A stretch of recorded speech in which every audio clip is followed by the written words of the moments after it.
Welcome to the EPO training videos. Part 1. 1. How to install EPO. Use the EPO installation link and open in your internet browser to trigger the download. Click the Open file to start the installation. You will see the pop-up window, Launching Application. Click the Install button to start the installation. You can see the installation progress.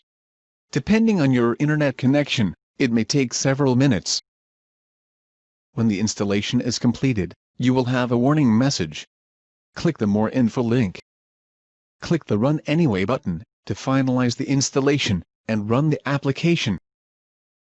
After filling the user information at the Welcome window, click the Start button. Now EPO is ready to work. Thanks for watching.